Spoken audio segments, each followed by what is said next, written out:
Hello বন্ধুরা, নমস্কার। আপনার সবাই কেমন আছেন? আশা করি ভালোই আছেন।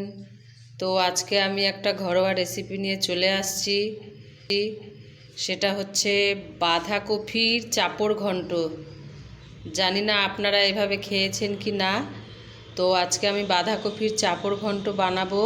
তো এইখানে আমি মুসুর ডাল, আদা আর কাঁচা লঙ্কা বেটে নিয়েছি এখানে অর্ধেকটা বাঁধাকপি, একটা আলু, একটা টমেটো, আর এখানে কিছু মটরশুঁটি, 6-7টা কাঁচা লঙ্কা, আর এখানে যে ডালটা মাখবো এর জন্য নিয়েছি একটু লবণ, হলুদ, কালো জিরা আর মিষ্টি। এবার ডালটা আমি মেখে নেব। কড়াইটা বসিয়ে এই যে তেল গরম করে নিয়েছি, আর এই যে ডালটা আমি মেখে নিয়েছি।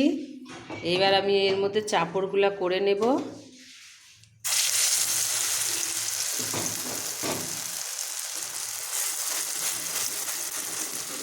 এইভাবে করে আমি চাপড়টা করে নেব।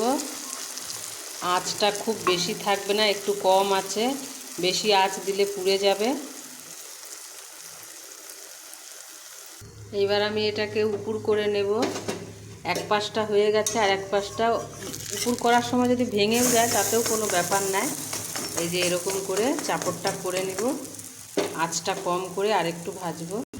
দেখে নেব কতটা কি হয়েছে, আঁচটা কম করেই। এই যে বেশ সুন্দর হয়েছে, এই দেখেন। এবার আমি এটা নামিয়ে নেব।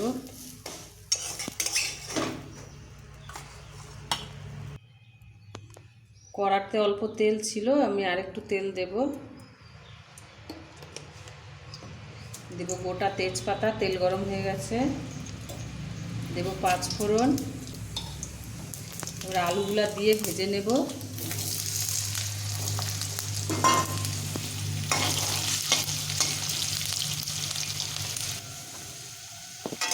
এই দেখেন আলু ভাজা হয়ে গেছে। এবার আমি এর মধ্যে মটরশুঁটি আর কাঁচা লঙ্কা দেব।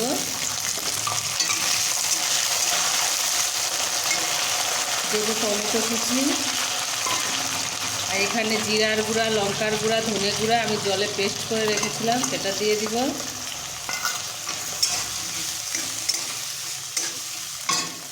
দেব হলুদ গুঁড়ো পরিমাণ মতো,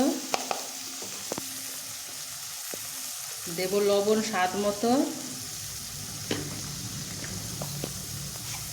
দেব মিষ্টি 1 চামচ দেব, যেহেতু এটা চাপড় ঘন্ট মিষ্টিটা একটু বেশি লাগবে। এবার আঁচটা বাড়িয়ে দেব। মশলাগুলো আমি বেশি ভাজবো না, বাঁধাকপি দিব, কেটে রেখেছিলাম, অল্প অল্প দেব আর ভালো করে মিশিয়ে নেব।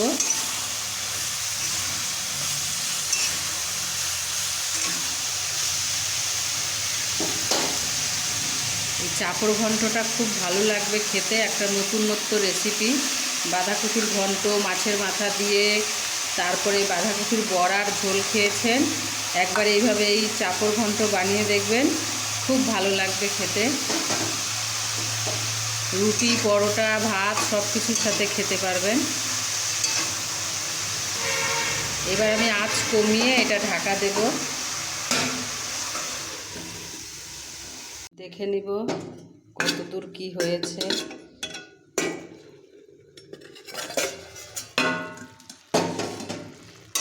কতটা বাঁধাকপি দিয়েছিলাম দেখেন কতটুক হয়েছে। আর একটু সেদ্ধ হবে, এরকম আঁচ কমিয়ে কমিয়ে রান্না করতে হবে। আবার ঢাকা দিয়ে দেব, দেখব এটার কি পরিস্থিতি। একদম হয়ে গেছে।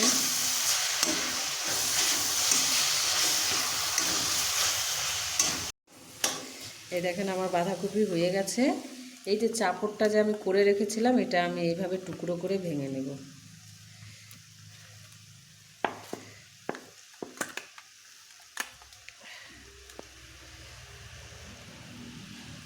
এবার আমি এটা এর মধ্যে দিয়ে দিব।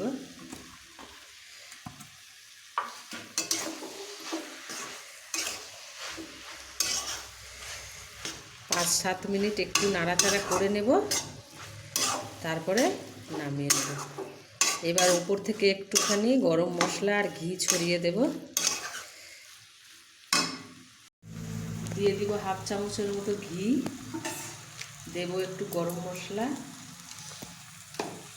এবার ভালো করে এটা মিশিয়ে নেব। নিরামিষের দিনে একটা ভালো আইটেম হয়ে গেল বাঁধাকপির চাপড় ঘন্ট। দারুণ লাগে খেতে। আপনারা অবশ্যই বাড়িতে ট্রাই করবেন আর কমেন্টে জানাবেন রেসিপিটা কেমন হয়েছে। নতুন থাকলে আমার চ্যানেলটাকে সাবস্ক্রাইব করে নেবেন, তাহলে যত নতুন নতুন রান্না আপনারা পেয়ে যাবেন। এবার আমি এটা নামিয়ে নেব। এই দেখেন আমার নিরামিষ চাপড় ঘন্ট হয়ে রেডি। আপনারা এভাবে ট্রাই করবেন, দেখবেন খুব সুন্দর লাগবে খেতে।